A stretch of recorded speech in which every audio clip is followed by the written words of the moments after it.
Un jour, Gary est venu avec sa Bible et il a dit « Regarde, ça ». Le psaume 78, versets 4 à 8, paraphrase en disant « Apportez la bonne nouvelle du Seigneur à la plus jeune génération. Faites d'eux des disciples de Christ, et ils seront élevés pour remplacer la génération adulte actuelle, qui est obstinée et résistante à la parole de Dieu. » Et je l'ai vu, j'ai dit « Oh mon Dieu, c'est une stratégie pour atteindre les enfants et les élever en tant que génération pour suivre Jésus. Et c'est ainsi que vous pouvez changer une culture. » Nous avions donc ce sentiment de direction et d'appel. Nous n'avions aucune expérience. Et pourtant, 1 Corinthiens 1,27, les semaines de Chainsaw Strong revenaient sans cesse à mon esprit. Et j'ai pensé, d'accord Seigneur, si c'est ton appel, nous le ferons un pas à la fois. Et c'est ainsi que nous avons entamé tout le processus.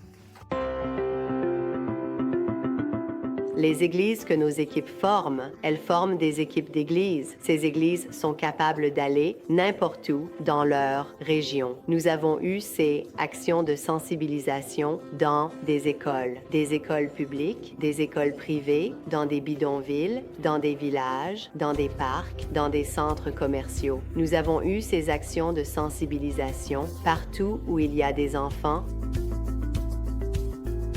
Nous croyons que la véritable opportunité, ici en Thaïlande, en Amérique et dans le monde entier, réside dans la plus jeune génération. 85% de tous les Américains disent qu'ils sont venus à Christ avant l'âge de 15 ans. Et pourtant, statistiquement, environ 3% de l'énergie et de l'argent sont consacrés à atteindre les enfants pour Christ.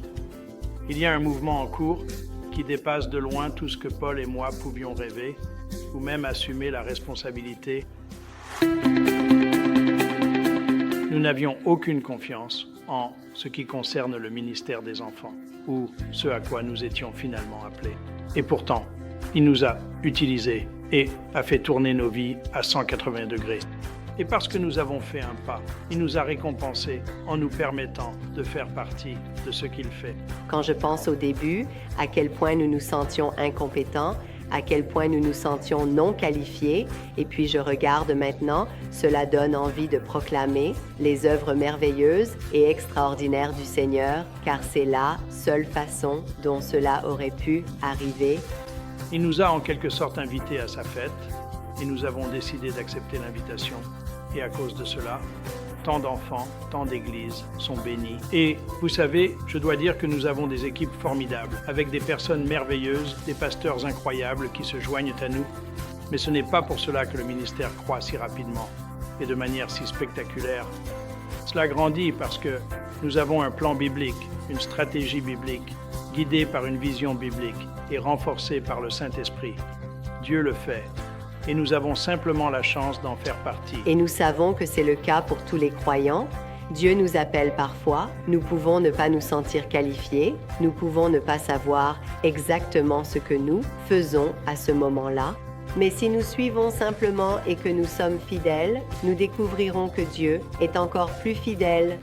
Mon encouragement est de faire un pas de oui. Laissez Dieu faire le reste. Alors, allons-y.